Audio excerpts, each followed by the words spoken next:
नमस्ते बच्चों, स्वागत है आपका हिंदी की कक्षा में। केसर हिंदी पाठमाला भाग 7 बाय जी राम बुक से हम करेंगे पाठ संख्या 15 और पाठ संख्या 15 का नाम है अंतरिक्ष में उड़ता भारत। देखिए बच्चों, ये है अंतरिक्ष की दुनिया और आप अब बताएंगे इन सभी प्रश्नों के उत्तर। बूझो तो जाने अंतरिक्ष क्या है। आप आकाश में क्या क्या देखते हैं, हमारे सौर मंडल में कितने ग्रह हैं, मंगल ग्रह के बारे में आप क्या जानते हैं, पृथ्वी अन्य ग्रहों से अलग क्यों है, हमारा चंद्रमा क्या है, कृत्रिम सैटेलाइट क्या होता है, भारत कहां कहां अपने अंतरिक्ष यान भेज चुका है, चंद्रयान 3 के बारे में आप क्या जानते हैं। तो बच्चों, आप इन सभी प्रश्नों के उत्तर स्वयं सोचकर देंगे। चलिए चलते हैं आगे। क्या है पिटारे में?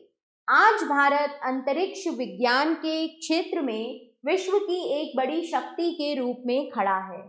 साइकिल और बैलगाड़ी से प्रारंभ हुए भारत के अंतरिक्ष सफर का तिरंगा आज चांद और मंगल पर फहरा रहा है। अपनी इस विकास यात्रा में भारत ने बड़ी बड़ी उपलब्धियां हासिल की हैं। आत्मविश्वास से भरपूर भारत अब अंतरिक्ष में मानव भेजने की तैयारी कर रहा है। इस पाठ में अंतरिक्ष में भारत की गौरवपूर्ण गाथा पढ़िए। वर्ष 1947 में स्वाधीनता के समय हमारे देश के सामने कई बड़ी चुनौतियां खड़ी थी। हमें खाद्यान्न उत्पादन में आत्मनिर्भर बनना था, लोगों को शिक्षा और स्वास्थ्य जैसी प्राथमिक सुविधाएं मुहैया करवानी थी, साथ ही देश को कई क्षेत्रों में अपने पैरों पर खड़ा होना था। अंतरिक्ष भी इनमें से एक था। हमारे वैज्ञानिकों ने अथक परिश्रम कर कुछ ही दशकों में देश को अंतरिक्ष विज्ञान की हस्ती बना दिया। आज अंतरिक्ष के क्षेत्र में विश्व भर में भारत की तूती बोल रही है। भारत अपने चंद्रयान 3 को चंद्रमा के दक्षिणी ध्रुव पर सफलतापूर्वक उतारने वाला विश्व का प्रथम देश बन गया है। यह अपने सूर्य मिशन आदित्य L1 को लॉन्च कर चुका है। भारत पहले ही प्रयास में मंगल ग्रह पर परचम लहराने वाला दुनिया का प्रथम देश है। आज भारत के अनेक सैटेलाइट अंतरिक्ष में चक्कर लगा रहे हैं। शुक्र मिशन की तैयारी चल रही है। इतना ही नहीं, भारत इसी वर्ष गगनयान से अंतरिक्ष यात्रियों को अंतरिक्ष में भेजने का भी संकल्प ले चुका है। भारत को अंतरिक्ष युग में ले जाने का श्रेय डॉक्टर विक्रम अंबालाल साराभाई को जाता है। उन्होंने सन 1947 में अहमदाबाद में भौतिक अनुसंधान प्रयोगशाला PRL की स्थापना कर भारतीय अंतरिक्ष विज्ञान का श्री गणेश किया और इसके प्रथम निदेशक बने। सन 1961 में परमाणु ऊर्जा विभाग की स्थापना हुई और डॉक्टर होमी जहांगीर भाभा उसके निदेशक नियुक्त हुए। डॉक्टर साराभाई और डॉक्टर भाभा के सहयोग से 16 फरवरी 1962 को परमाणु ऊर्जा विभाग के अंतर्गत Indian National Committee for Space Research INCOSPAR बनाई गई। भारत के मिसाइल मैन के नाम से विख्यात और पूर्व राष्ट्रपति doctor APJ Abdul Kalam rocket इंजीनियरों के इस समूह के सदस्य थे। इस कमेटी ने डॉक्टर साराभाई के नेतृत्व में तिरुवनंतपुरम केरल में Thumba equatorial rocket launching station TRLS की स्थापना की। यहाँ से 21 नवंबर 1963 को भारत का पहला रॉकेट लॉन्च किया गया। डॉक्टर कलाम ने अपनी आत्मकथा विंग्स ऑफ फायर में लिखा है कि यह प्रक्षेपण कई लोगों के लिए एक चमत्कार था और इससे भारतीय अंतरिक्ष कार्यक्रम का शुभारंभ किया। 1 जनवरी 1965 को थुम्बा में space science and technology centre SSTC स्थापित हुआ। अंतरिक्ष मिशन में तेजी लाने के लिए 15 अगस्त 1969 को परमाणु ऊर्जा विभाग के अंतर्गत भारतीय अंतरिक्ष अनुसंधान संगठन ISRO का गठन हुआ। इसका श्रेय डॉक्टर विक्रम साराभाई को जाता है। भारतीय अंतरिक्ष अनुसंधान संगठन का अध्यक्ष बनने पर उन्होंने अंतरिक्ष अनुसंधान का विस्तार किया। अहमदाबाद में औद्योगिक उपग्रह संचार केंद्र बनाया। उन्होंने ही आंध्र प्रदेश के श्रीहरिकोटा में राष्ट्रीय अंतरिक्ष केंद्र की स्थापना की थी, जिसका नाम अब पूर्व अंतरिक्ष वैज्ञानिक सतीश धवन के नाम पर सतीश धवन अंतरिक्ष केंद्र कर दिया गया है। सन 1972 में भारत सरकार ने अंतरिक्ष आयोग और अंतरिक्ष विभाग बनाया। इसरो को अंतरिक्ष विभाग में रखा गया। 1 अप्रैल 1975 को इसरो सरकारी संगठन बनाया गया।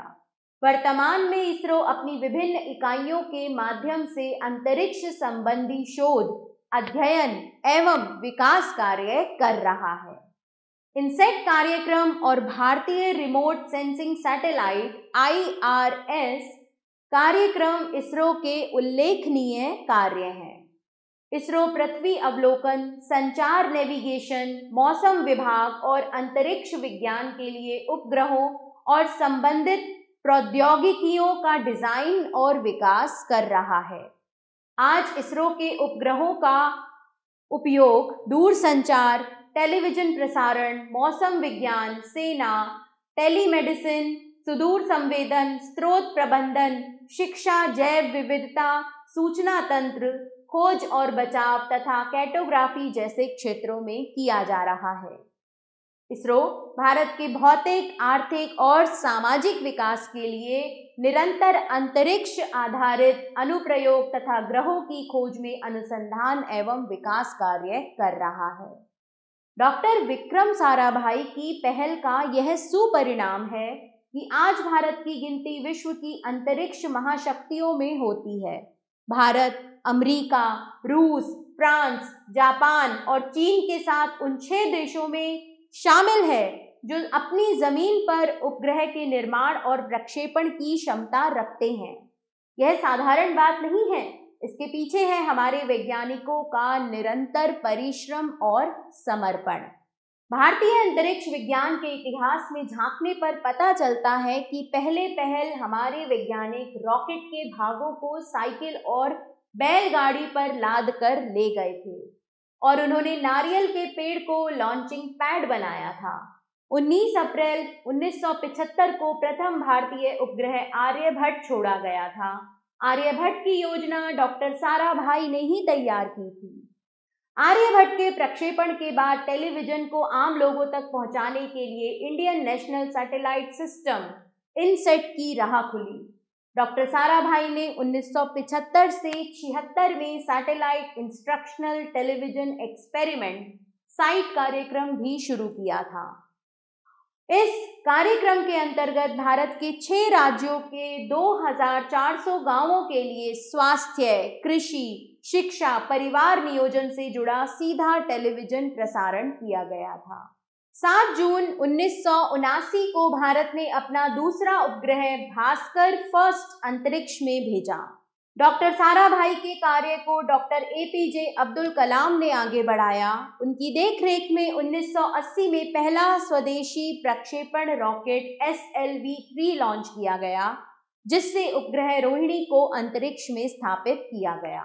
इसके बाद इसरो ने अन्य 3 प्रकार के प्रक्षेपण रॉकेट ASLV, PASLV और GSLV विकसित किए गए।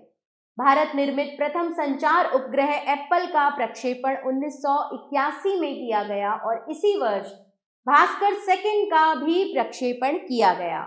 1983 में भारतीय राष्ट्रीय उपग्रह प्रणाली इनसेट की स्थापना से दूरसंचार, खोज एवं बचाव सेवा के क्षेत्र में क्रांतिकारी बदलाव आए। सन 1984 में स्क्वाड्रन लीडर राकेश शर्मा अंतरिक्ष में जाने वाले प्रथम भारतीय बने। भारत ने 22 अक्टूबर 2008 को चंद्रयान 1 के प्रक्षेपण के साथ अपना चंद्र अभियान शुरू किया।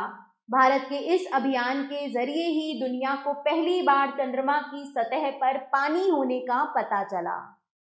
भारत ने अपना मंगलयान 5 नवंबर 2013 को छोड़ा, जो 24 सितंबर 2014 को मंगल पर पहुंचा। भारत अपने पहले ही प्रयास में मंगल पर पहुंचने वाला संसार का पहला देश बना। 15 फरवरी 2017 को इसरो ने दुनिया में पहली बार 7 देशों के 104 उपग्रह एक साथ प्रक्षेपित कर इतिहास रच दिया था। इन उपग्रहों में 3 भारत के और 101 विदेशी उपग्रह शामिल थे। विदेशी उपग्रहों के सफल प्रक्षेपण से भारत के लिए अंतरिक्ष क्षेत्र में व्यापार की संभावनाओं के नए द्वार खुल गए। अब तक भारत ने लगभग 40 देशों के 300 से अधिक सैटेलाइट सफलतापूर्वक अंतरिक्ष में भेजकर अपनी धाक जमा ली है। चंद्रयान 2 को 22 जुलाई 2019 को आंध्र प्रदेश के श्रीहरिकोटा अंतरिक्ष केंद्र से प्रक्षेपित किया गया था। यह भारत का द्वितीय चंद्र अभियान था। इसकी चंद्र तल पर सॉफ्ट लैंडिंग ना हो सकी थी। जिस स्थान पर इसकी लैंडिंग हुई थी उसे तिरंगा पॉइंट नाम दिया गया है। 27 नवंबर 2019 को लॉन्च किया गया कार्टोसैट 3 उपग्रह एक आधुनिक श्रेणी का पृथ्वी अवलोकन उपग्रह है। इसे अंतरिक्ष में भारत की आंख के रूप में देखा जा रहा है। पूर्णतया स्वदेशी यह उपग्रह भारतीय सुदूर संवेदी कार्यक्रम का हिस्सा है। यह शहरी एवं ग्रामीण विकास, कृषि भूमि सर्वेक्षण, वन सर्वेक्षण, खनिज सर्वेक्षण, उपयोगिता प्रबंधन, प्राकृतिक संसाधनों के प्रबंधन, आपदा प्रबंधन, सीमा से लगे क्षेत्रों की निगरानी और रक्षा जैसे कार्यों में उपयोगी होगा। चंद्रयान 3 को 14 जुलाई 2023 को आंध्र प्रदेश के श्रीहरिकोटा में सतीश धवन अंतरिक्ष केंद्र से प्रक्षेपित किया गया था। इसरो ने चंद्रयान 3 मिशन के लैंडर को विक्रम और रोवर को प्रज्ञान नाम दिया है। 23 अगस्त 2023 को विक्रम लैंडर ने चंद्रमा के दक्षिणी ध्रुव पर सॉफ्ट लैंडिंग कर इतिहास रच दिया और भारत चंद्रमा के दक्षिणी ध्रुव पर अपने यान को उतारने वाला दुनिया का पहला देश बन गया। भारत की इस ऐतिहासिक उपलब्धि को चिरस्थायी रखने के लिए 23 अगस्त का दिन राष्ट्रीय अंतरिक्ष दिवस के रूप में मनाने का निर्णय लिया गया है। विक्रम लैंडर जिस पॉइंट सतह पर लैंड हुआ था उसे शिव शक्ति पॉइंट नाम दिया गया है। यह उपलब्धि भारतीय विज्ञान और प्रौद्योगिकी की शक्ति तथा अंतरिक्ष अन्वेषण में भारत की प्रगति का प्रतीक है। आदित्य L1 भारत का प्रथम सूर्य मिशन है। इसे 2 सितंबर 2023 को आंध्र प्रदेश के श्रीहरिकोटा से ही लॉन्च किया गया था। आदित्य L1 अंतरिक्ष यान एक अंतरिक्ष वेधशाला है जिसमें अंतरिक्ष दूरबीन और अन्य उपकरण लगे हैं। इस मिशन का उद्देश्य सूर्य के भारी वातावरण का अध्ययन करना है। इस अध्ययन से सूर्य के कोरोना की ऊष्मा, कोरोना से निकलने वाली विपुल ऊर्जा, सूर्य की प्रकाश की गतिविधियों और विशेषताओं, मौसम की गतिशीलता के बारे में महत्वपूर्ण जानकारी प्राप्त होने की संभावना है। अब भारत 2025 में अपने गगनयान से अंतरिक्ष में मानव भेजने की तैयारी में जुटा है।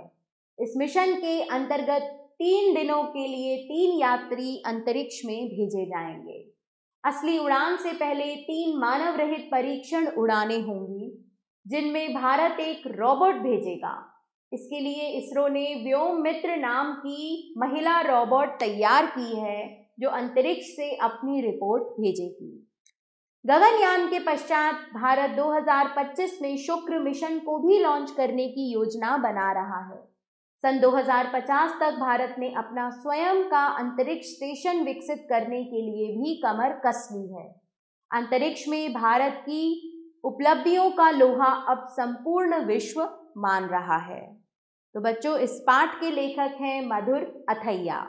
बच्चों, हमारे देश के वैज्ञानिकों का निरंतर परिश्रम और ये उनका हमारे देश के प्रति, देश को आगे बढ़ाने का भाव ही है जो हमारे देश को आज अंतरिक्ष में पूरे विश्व के सामने एक मजबूती दे रहा है।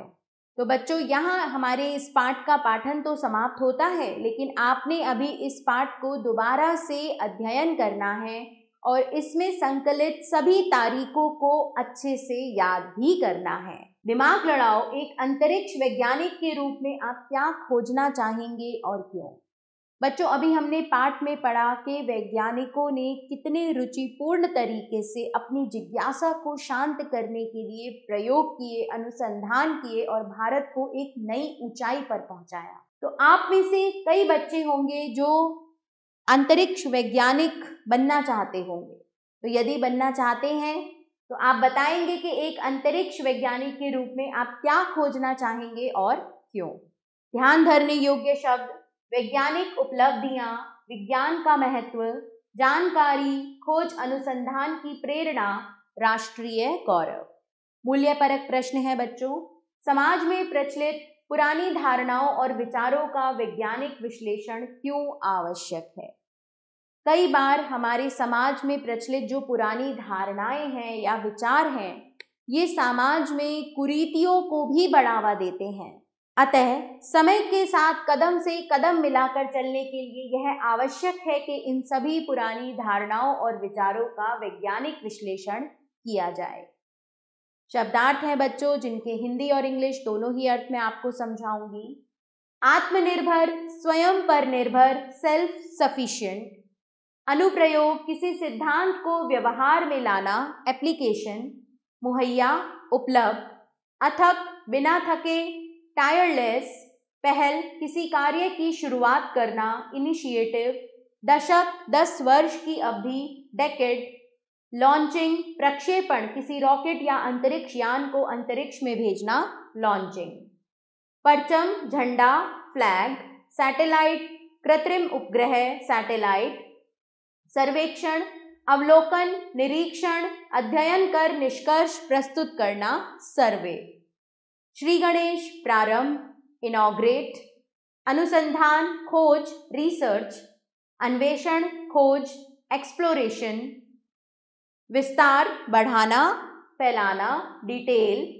कोरोना, सूर्य की सबसे ऊपरी परत, कोरोना। उच्चारण एवं श्रुतलेख हेतु शब्द: खाद्यान्न, मुहैया, स्वास्थ्य, संकल्प, अंतर्गत, प्रक्षेपण, औद्योगिक, स्रोत, समर्पण, सर्वेक्षण, उपलब्धि, प्रौद्योगिकी। बच्चों यहाँ एक प्रश्न दिया हुआ है हमें अभ्यास कार्य में, अगर लोग मंगल और चंद्रमा पर जाकर रहने लगे तो उसके पृथ्वी पर क्या क्या प्रभाव होंगे, सोचकर बताइए। तो बच्चों बताइए, अगर हम में से कई लोग जाकर मंगल और चंद्रमा पर रहने लगे तो पृथ्वी पर उसके क्या क्या प्रभाव पड़ेंगे। तो सोचकर आपको ये बताना है। चलिए अब करते हैं बातों बातों में।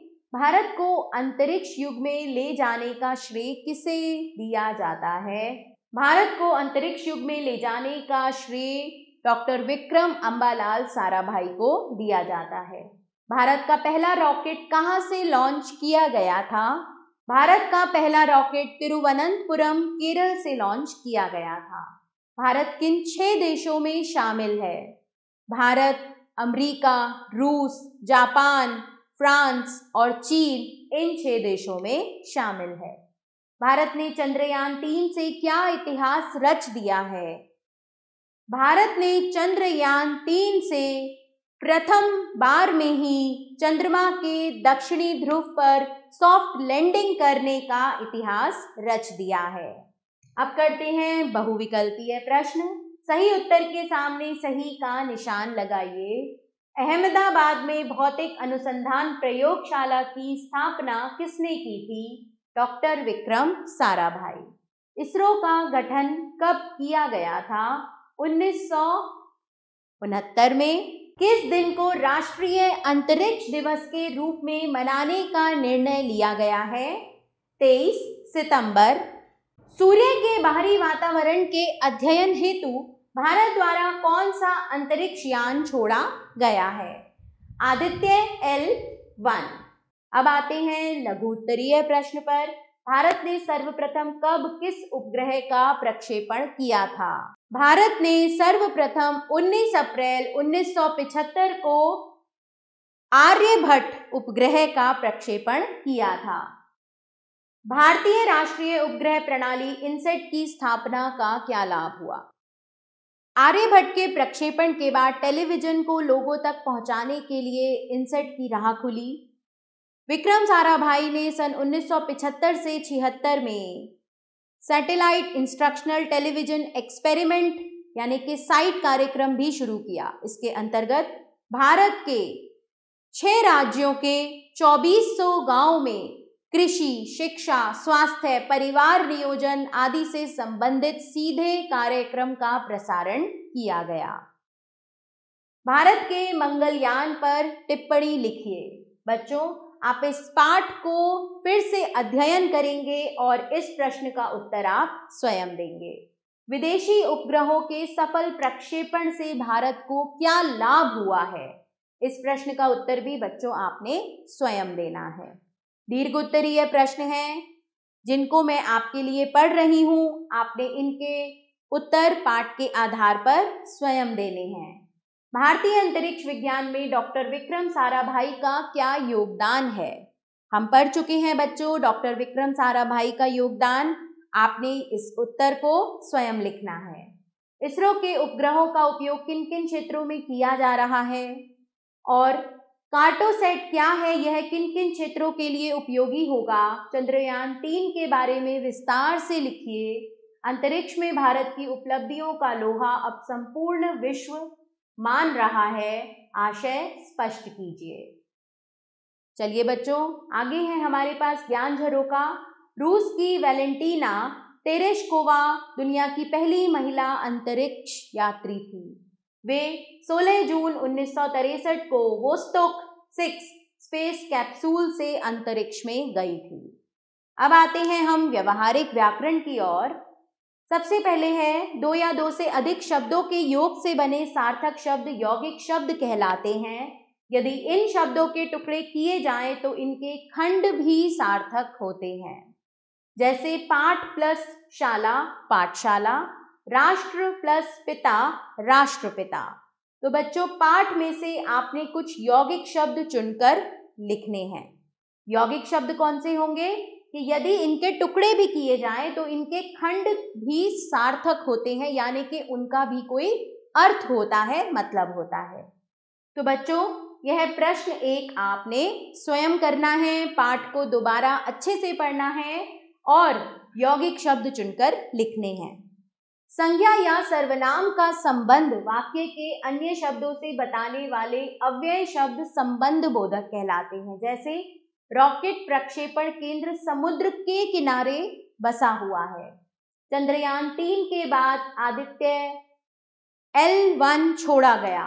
पाठ से संबंध बोधक वाले वाक्य चुनकर लिखिए। तो बच्चों, यह भी पाठ से संबंधित ही है, अतः आप इसे स्वयं करेंगे।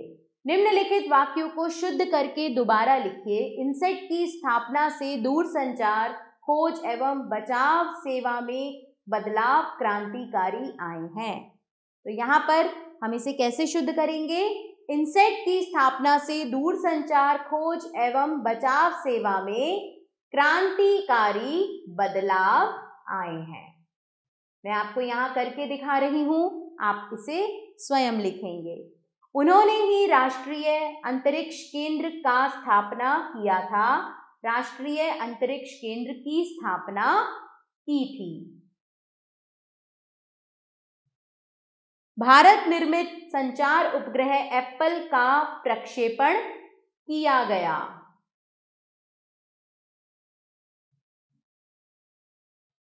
इसरो ने व्योम मित्र नाम की महिला रोबोट तैयार की है। तो बच्चों, यहाँ मैंने आपको इनकी अशुद्धता दूर करके दिखाई है। अब आपने इन्हें स्वयं शुद्ध करके लिखना है। निम्नलिखित मुहावरों का वाक्यों में प्रयोग कीजिए। तूती बोलना यानी कि बोलबाला होना। तो धनवान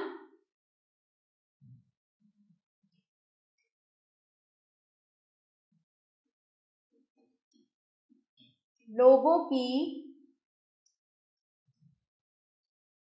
सभी जगह तूती बोलती है। श्री गणेश करना। आज मैंने अपनी दुकान का श्री गणेश किया, यानी कि शुरुआत की। धाक जमाना और कमर कसना, इन मुहावरों का वाक्यों में प्रयोग आप स्वयं करेंगे। बच्चों, रचना के आधार पर वाक्य के 3 भेद होते हैं: सरल वाक्य, संयुक्त वाक्य और मिश्र वाक्य। सरल वाक्य, जिस वाक्य में एक उद्देश्य, एक विधेय और एक ही मुख्य क्रिया होती है, वह सरल वाक्य कहलाता है। जैसे डॉक्टर विक्रम साराभाई ने भौतिक अनुसंधान प्रयोगशाला की स्थापना की। संयुक्त वाक्य, जब 2 या 2 से अधिक उपवाक्य योजक शब्दों से जुड़े होते हैं तो वह संयुक्त वाक्य कहलाता है। जैसे शिक्षिका कक्षा में आई और बच्चे शांत हो गए, तो यहाँ पर योजक शब्द से ये वाक्य जुड़े हुए हैं। मूसलाधार वर्षा हो रही थी, इसलिए मैं समय पर ना आ सका। मैंने बहुत परिश्रम किया, परंतु प्रथम ना आ सका। आप चाय पिएंगे या कॉफी। मिश्र वाक्य, जिस वाक्य में एक उपवाक्य प्रधान होता है तथा अन्य उपवाक्य उस पर आश्रित होते हैं, तो वह मिश्र वाक्य कहलाता है। जैसे मुझे लगता है कि आज वर्षा होगी, जो परिश्रम करेगा वह सफल होगा। जैसे जैसे समय गुजरा वैसे वैसे भारत अंतरिक्ष में प्रगति करता गया। मुझे विश्वास है कि भारत एक दिन विश्व गुरु बनेगा। निम्नलिखित वाक्यों के रचना के आधार पर भेद लिखिए। डॉक्टर विक्रम साराभाई की पहल का सुपरिणाम है कि आज भारत की गिनती अंतरिक्ष महाशक्तियों में होती है। तो ये है बच्चों हमारा मिश्र वाक्य।